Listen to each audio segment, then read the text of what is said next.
ಉತ್ಪಾದಕರಿಗೆ CHIMUL new year gift ಕೊಡ್ತಿದೆ. 1 litre ಹಾಲ್ಗೆ ₹1 ಹೆಚ್ಚಳ ಆಗ್ತಿದೆ. ಪ್ರತಿ ಲೀಟರ್ಗೆ ₹1 ಹೆಚ್ಚಳ ಮಾಡಿ ಚಿಮುಲ್ ಆದೇಶ ಹೊರಡಿಸಿದೆ. ಹಾಲು ಉತ್ಪಾದಕರಿಗೆ ನ್ಯೂ ಇಯರ್ ಗಿಫ್ಟ್ ಅಂತ 1 ಲೀಟರ್ ಹಾಲಿಗೆ ₹1 ಹೆಚ್ಚಳ ಮಾಡಿದೆ. ಪ್ರತಿ ಲೀಟರ್ಗೆ ₹1 ಹೆಚ್ಚಳ ಮಾಡಿ ಚಿಮುಲ್ ಆದೇಶ ಹೊರಡಿಸಿದೆ. ಈ ಹಿಂದೆ ಪ್ರತಿ ಲೀಟರ್ ಹಾಲಿಗೆ ₹35.40 ಹಾಲಿನ ದರ ಇತ್ತು. ಇದೀಗ ₹36.40 ಬೆಲೆ ಏರಿಸಿದೆ ಚಿಮುಲ್. ಸರ್ಕಾರದಿಂದ ₹5 ಪ್ರೋತ್ಸಾಹ ಧನ ಕೂಡ ಸಿಗ್ತಿರುವಂಥದ್ದು. ₹5 ಪ್ರೋತ್ಸಾಹ ಧನ ಸೇರಿಸಿ ಒಟ್ಟು ₹41.40 ಇದೀಗ ಸಿಗತ್ತೆ. ಮುಂದಿನ 3 ತಿಂಗಳು ಪ್ರೋತ್ಸಾಹ ಧನ ನೀಡಲು ಸರ್ಕಾರ ನಿರ್ಧಾರ ಮಾಡಿದೆ.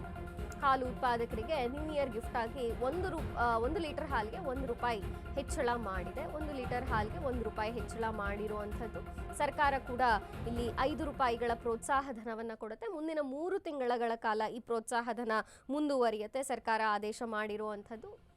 ಜೊತೆಗೆ ಹಾಲು ಉತ್ಪಾದಕರಿಗೆ ಇದೀಗ ನ್ಯೂ ಇಯರ್ ಗಿಫ್ಟ್ ಆಗಿ 1 ಲೀಟರ್ ಹಾಲಿಗೆ ₹1 ಹೆಚ್ಚಳ ಆಗಿರುವಂಥದ್ದು. ಒಟ್ಟಾರೆ ₹41.40 ಪ್ರತಿ ಒಂದು ಪ್ಯಾಕೆಟ್ ಹಾಲು ದರಕ್ಕೆ ಇದೀಗ ನಿಗದಿ ಆಗಿರುವಂಥದ್ದು.